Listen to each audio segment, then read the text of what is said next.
Hi everybody, it's Doug. Got a quick one for you. I wanted to show you some progress that I had with my rusty old locks that I got in my last video. And when we're done, we're going to pick one of them. So, real quick. First of all, this one doesn't come from this video, but if you remember my baffler that I got from a Yale collector, my dealer, basically, my local locksmith, who's also a collector, Bill, was able to get me access to all of the different keys available for these, the changes, and I found change 22. This is one that I had to actually hand file in order to make a copy since they're limited access, and sure enough, nice and solid open. So Baffler is now working as needed. Another one, this one, it did come with this key, but this key is kind of dodgy, so he was able to find one amongst his. This is a chain lock, normally has a piece around the middle there, but that must have worn out.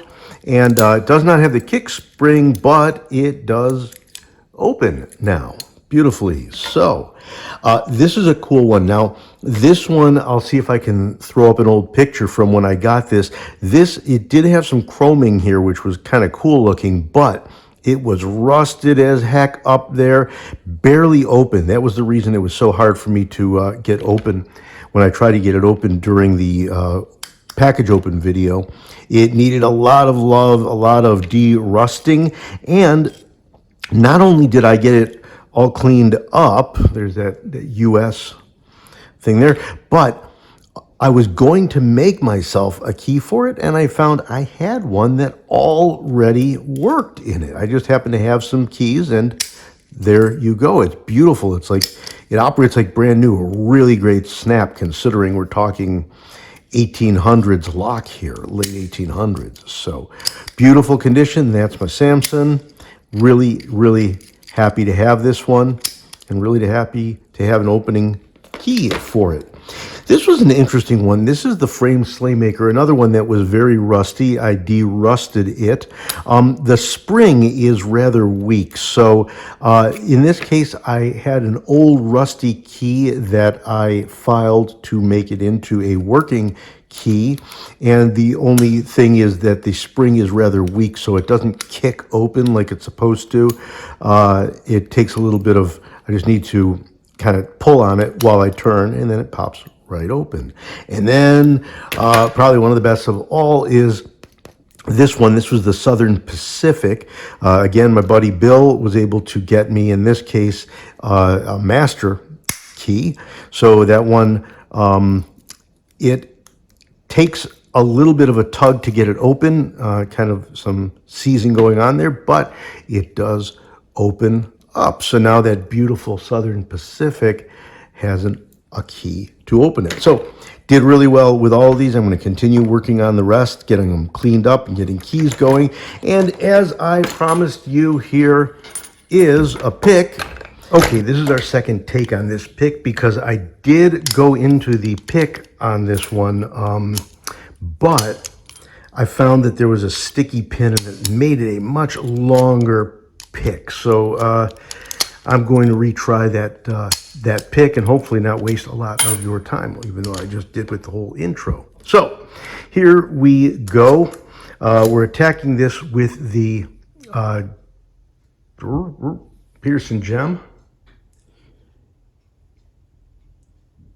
There it is. Goodness, I just couldn't get that. And the 50 thousandths pry bar.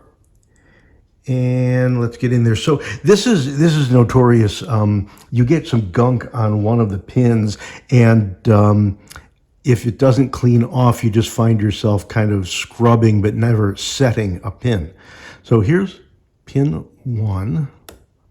Nice set. And you also have to lighten your tension a bit. Pin 2 gave me a set. Okay, 1, 2. Off to pin 3. Okay, pin 3 went home. lost pin 1 and 2. I could hear them drop.